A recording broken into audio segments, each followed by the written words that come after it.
አይነት ማንነት አይደለም ያለው። አግቶኝ እያለ የትም አትሄድም ብሎ ስላሰበ በጣም ብዙ ነገር ሲያወራ ነበር። ለዛም ነው የማይተውኝ። ሌሎች ሰዎች ከሚያውቁት በላይ ብዙ ነገር ስለማውቅ። እንዴ እንደዛ መሆኑማ በጣም ጥሩ ነው። አሳልፈን ለፖሊስ እንስጥ፣ በቃ እናጋልጥ። ለዛም ነው መረጃ እያሰባሰብን ያለ ነው። ያለ ማስረጃ ቅሬታ ብታቀርብም ራስን አደጋ ውስጥ ከመጣል ውጭ ምንም መፍትሄ አታገኝም። አንድ ደካማ ጎንማ ይኖረዋል። እሱን ደግሞ አገኘዋለሁ። እህቴንማ እንዴ በቀላሉ አለቀለት።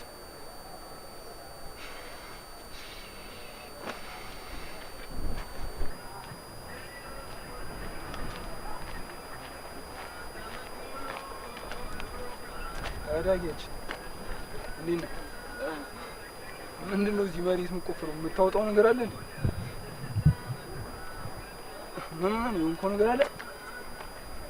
ምን ሆንኩ? የሆነ ነገር የሆንኩ ይመስላል? አሁን ከምታሰበው ላይ በጣም ደህና ነኝ። ምን ነው ደህና አልመስልም? አትመስልም። እኔ ጓደኛህ አይደል? ችግርህን ማካፈል ይችላል። እኔ ምንም ማካፈል ችግር የለኝም። ይልቅ ግን እህቴን አይታታል? እንዴት ናት አሁን? እሷ ደህና ናት። በወንድሜ መወደድ የቻለ ሰው ምንም ሊሆን አይችልም። እሱ ከወደደ ዓለምን ይገዛልሃል። ግን እሱ ችግሩ ሰው አይወድም። አታስብ። እህትህን ግን በጣም ይወዳታል። እኔም የምፈልገው የእሷ አንድነት ብቻ ነው። አንተ ግን ሲበዛ ሚስጥረኛ ሰው ነህ። ቆይ አንተ ያችን የመሰለች ቆንጆ እህት እያለች እንዲህ እስካሁን አልነገርከኝም? እውነት አዝኜብሃለሁ። እኔ የምልህ ግን ዛሬ ያፌት ከቤት ይወጣ እንዴ? አረ በጧት ነው የወጣው። እንደውም ከእንቅልፌ ቀስቅሶ ከቤት ሊወጣ ነው ውጣ አላለኝ። ማንንም እኮ ነው የሚያለው። ቆይ አንተ ግን ለምንድን ነው የፈለገው? አይ እንዲሁ ነው።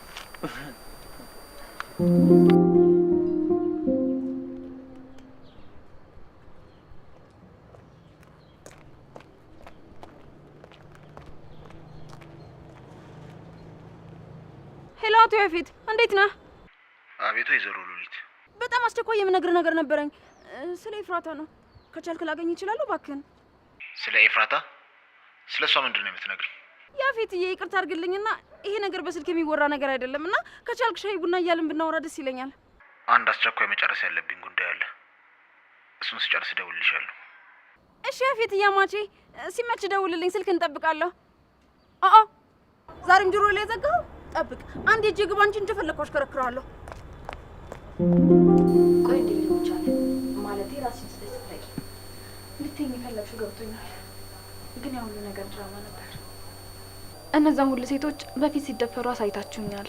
እኔም ራሴን ከሳኩበት ስነቃ ዙሪያዬን በወንዶች ተከብቤ አለባበሴ ልክ እንዳልሆነ ነበር የማገኘው ብዬ ስጠይቀው ምን ቢለኝ ጥሩ ነበር?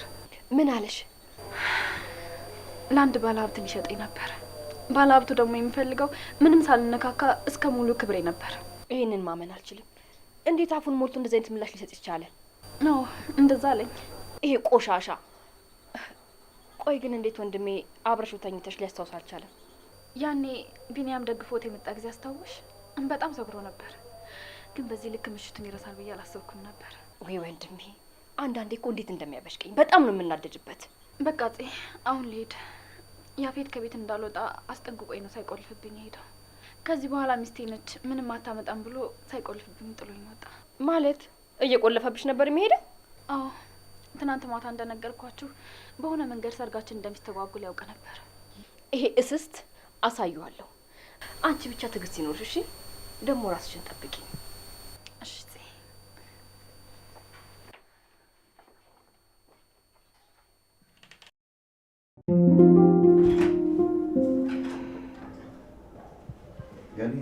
ወይ ቢኒዬ እንዴት ነህ? ሰላም ነሽ? እግዚአብሔር ይመስገን ደህና ነኝ ከማለት ውጭ ሌላ ምን እላለሁ? ዳግዬም ቁርስ አቅርቦልኝ እምቢ ስለው ተበሰጫጭቶብኝ ሄደ። እኔም ዝም ብዬ ከምተኛ ብዬ ትኩስ ነገር እኮ እየጠጣሁ ነው።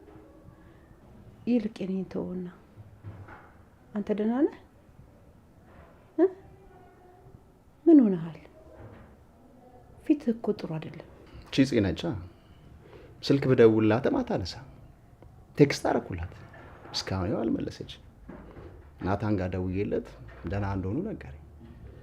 ቆይ እኔ ያልገባኝ ነገር ለምንድን ነው ቴክስት ማመለስልኝ? ለምንድን ነው የሆነችውን ነገር ማትነግረኝ? ምናልባት እኮ አላየችው ይሆናል። ለምን በጎ በጎውን ብቻ አታስብም? ግን በስልክ እኮ ሁሌ ማታ ማታ እናወራለን። ከሰርግ ስትወጣ ብዙ ልታወራኝ ባትፈልግም እንደምደውልላት ነግሬያት ነበረ። ብዙ ጊዜ ደወልኩላት፣ አታነሳም። ቴክስት ጻፍኩላት፣ ጭራሽ አትመልስም። ከዛ ኦንላይን ላይ ሳያት ድጋሜ ቴክስት አደረኩላት። አየችው፣ ግን ዝም አለች። ለምን? ቆይ ነው ያልገባኝ ነገር እንዴ። ለምንድን ነው የማትመልስልኝ? ቆይ ነው ያልገባኝ ነገር። ያስቀየምኳት ነገር ካለ ብትነግረኝ። እባክህ ቢንዬ፣ እንዴ ተረጋጋ እንጂ ወንድ አይደለህ እንዴ? ቆፍጠን በል እንጂ። የምን መልፈስፈስ ነው? የሰራው ጥፋት ካለ ራስን ፈትሽ። ከዛ ደግሞ ሄደህ አናግራት። ምንድን ነው እንደዚህ መሆን? ከማታ ጀምሮ እኮ የሰራው ስህተት ካለ ብዬ ብዙ አወጣው አውረድኩ፣ ግን ምንም ነገር ላገኝ አልቻልኩም። እንግዲያውስ እዚህ አታለቃቅስ፣ ሂድና ጠይቃት። እንደዛ ይሻላል። በቃ እኔ ልሂድ። እሺ፣ ሰላም ዋል። አይዞሽ። እሺ።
ኤፉዬ ትንሽ እናውራና ትሄጃለሽ።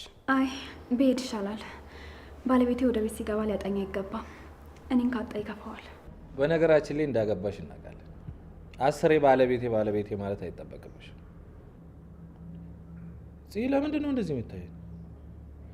እንደዚህ ማለት ታዝኒልን አይገባም። ሞክረን ነበር፣ አልሆነም። ካልሆነ ደግሞ በቃ አልሆነም ነው ማለት።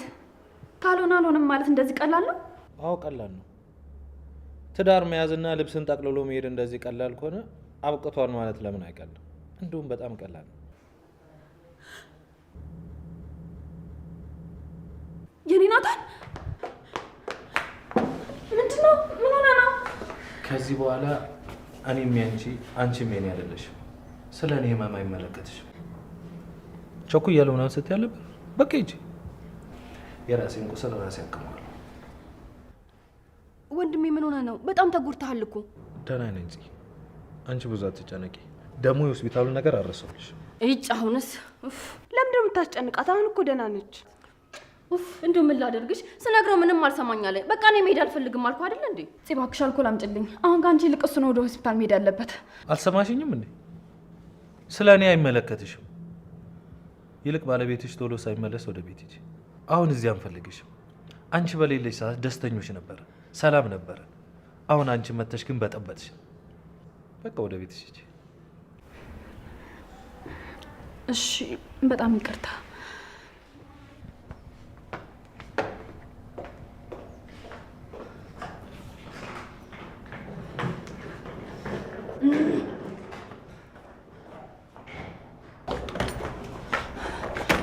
እባክሽ ተረጋጊ። ልክ አልሰራህም። ልቧን በጣም ነው የሰበርከው። እንዴ ምን አደረኩ? ለሷ ወንድነት ማለት ያለ በቃ ወንድ እየሆንኩ ነው። እንደዚህ ሆነሽ መሄድ የለብሽም። እባክሽ እንዳትከተይኝ። ናታን ያለው ትክክል ነው። ከዚህ በኋላ ይሄ ቤቴን አይደለም። እንደፈለኩ የመምጣትና የመሄድ ምንም መብት የለኝም። እንዴ ምን እያልሽ ነው ይፉ? ወንድሜን የተናገረው ከልብ ይመስልሻል እንዴ? ከልብ ይሁንም አይሆንም ግን የተናገረው ነገር እውነት ነው። እኔ ባለሁበት ቦታ ሁሉ ችግር አይጠፋም። እኔ ካለሁ ሀዘን አለ፣ ሳቆ ወደ ለቅሶ ይቀየራል። እኔ ያለሁበት ቦታ ሁሉ አንድ ቀን ደስታ ኖሮ አያውቅም። ግን ደግሞ አንቺ እዚህ ቦታ ላይ ስላለሽ አይደለም። አንቺ ባትኖሪም ሰሞኑን ደስተኛ አልነበርንም። በቃ እሱ ዝም ብሎ ነው አንቺን ለማብሸቅ የተናገረው። በቃ እኔ ልሄድ፣ እንገናኛለን። ደግሞ የነገርኩሽን ነገር ለማንም እንዳትናገሪ። ናታን ከሰማ ሄዶ እጁን ይሰጣል። እጁን ከሰጠ ደግሞ የለፋንበት ነገር ሁሉ ገደል ይገባል። እጁን ሰጠ ማለት እድሜ ልክ ይፈረድበታል። አይ በፍጹም ለማንም አልናገርም። እንዴትም ብለን እውነታውን ማወቅና ወንድሜንም ማዳን አለብን። አንቺንም ከዛ ጭራቅ ሰውዬ ደግሞ እናድንሻለን። በቃ አሁን ግቢ። ደግሞ እንደዚህ አይነት ነገር እዚህ ቦታ ማውራት የለብንም። እንገናኛለን። ቻው።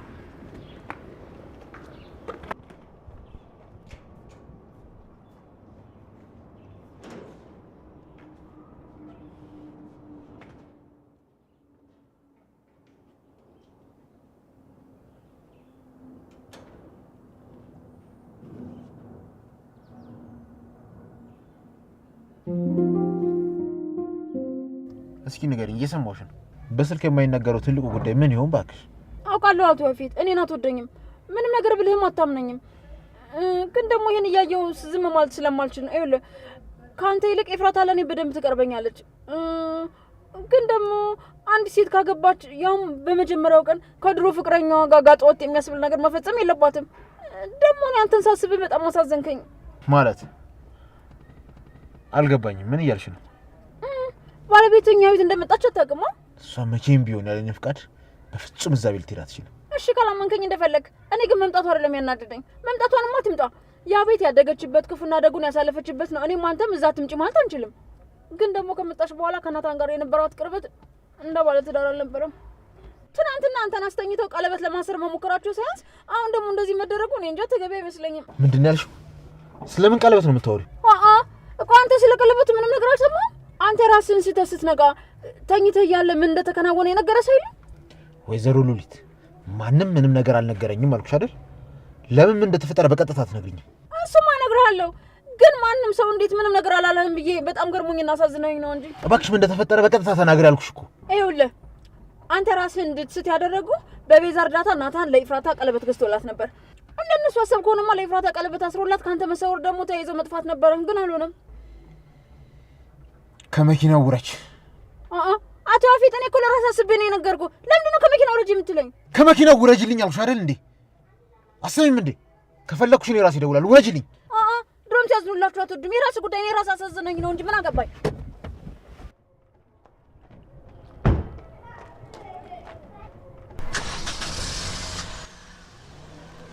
ወይዘሮ ኤፍራታ ከሌሊቱ ጋር ሰጣ ገባ ውስጥ መግባት ምን እንደሚያስከትል ትያለሽ?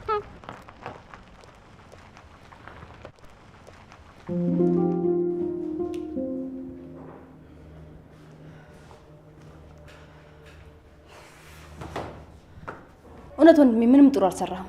ቆይ ምን አይነት ቀልድ ነው? ይሄ ቀልድ አይደለም። ወንድነት ልብ መስበርና ስሜት አልባ መሆን ከሆነ እሱ ማድረግ ይችላል። ምንም እንዳያሳስባት። እሷ የምትፈልገው አይነት ወንድ ሆናለሁ። ቆይ ምንድን ነው? ሻወር ወስደ ልብስ ቀይረ ብቻ ነው የመጣው ነው ወይስ ልብስን አውልቀህ ስትል አስተሳሰብንና አመለካከትን አብረህ ጣልከው? በቃ አትጨቃጨቁ። ደግሞ አንቺ ከመጀመሩ ነው ለኤፍራታ ማዘን የጀመርሽው። ባክሽን ክፍሏ ገብቼ ልብሷን እየሰበሰበች ሳት ትንሽ ደበረኝ። ከዛ እዚህ ብትሆኝ ደስ ይለኛል ስላት ባሌን መተው አልችልም አለችኝ። ምንድነው ይሄን ሰውዬ አስሬ ባሌ ያለች? ምላሷ ላይ ነው እንዴ ተነቀሰችው? ስሙኝማ አራባችሁ። እኔ በጣም እየራበኝ ነው። ደግሞ የገን ያለ መኖር የጎደለብን አልመሰላችሁ? እኔ ግን አንድ ሀሳብ አለኝ። ምንድን ነው? መቼም ወተን እንብላ ልትይኝ አይደለም አይደል? አረ እንደዛ አይደለም። ቁርሳችንን ለምን ራሳችን አንሰራም ልላችሁ ነበር።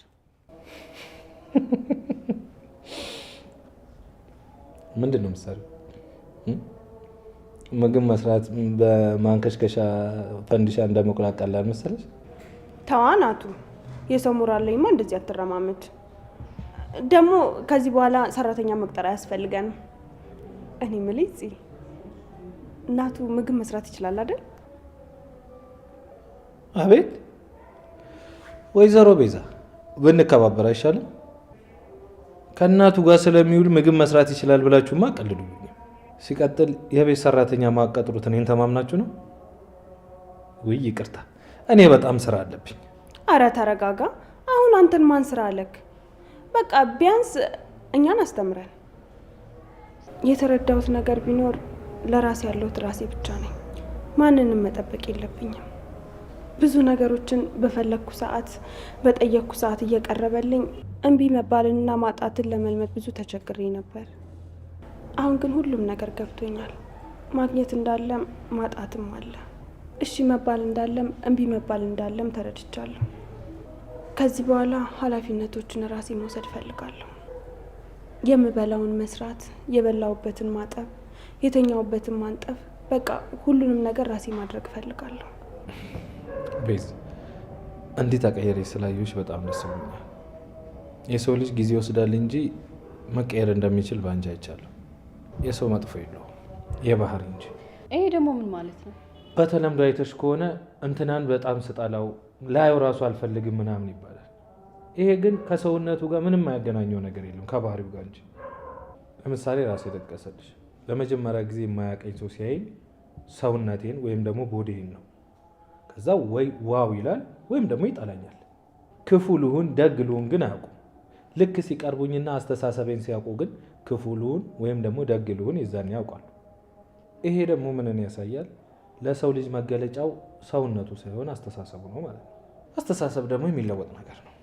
ለሱ ማሳያ ደግሞ ቤዝ ነች። አንቺም አለሽ። ቆይ አስተሳሰባችሁን ስትቀይሩ ከሰውነት ክፍላችሁ የተቀየረ ነገር አለ? አረ የለም። እኔ እንጃ። እኔ በዚህ መንገድ አስቤው አላውቅም።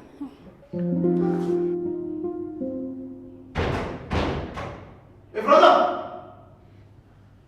አንቺ ኤፍራታ! ኤፍራታ!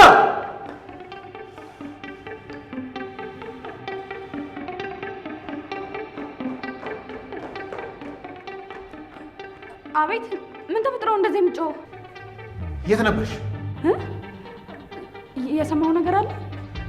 ተናገሪ። የት አባሽ ነበርሽ? ልብሴን ላመጣ ወደ ቤት ሄጄ ነበር። አትዋሺ። እዛ ቤት ሄድሽው ልብስ ለማምጣት ሳይሆን ትላንት ማታ መቀበል ያልቻልሽውን ቀለበት ለመቀበል አይደል? እውነቱን ንገሪኝ። እንዴ አቤት! ቆይ ስለምንድን ነው የምታወራው? እኔ እንዴት እንደዛ ላደርግ እችላለሁ? እውነቱን ትናገሪ። እኔ ያፌት እንደ ናታ የምትጫወቺበት አሻንጉሊት አለ። ትሰሚኛለሽ?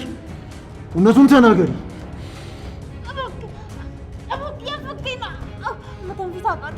እውነቱን ተናገሪ አልኩሽ አይደል እንዴ? ምን አባሽ ልታደርጊ ነው እዛ ቤት ሄድሽው?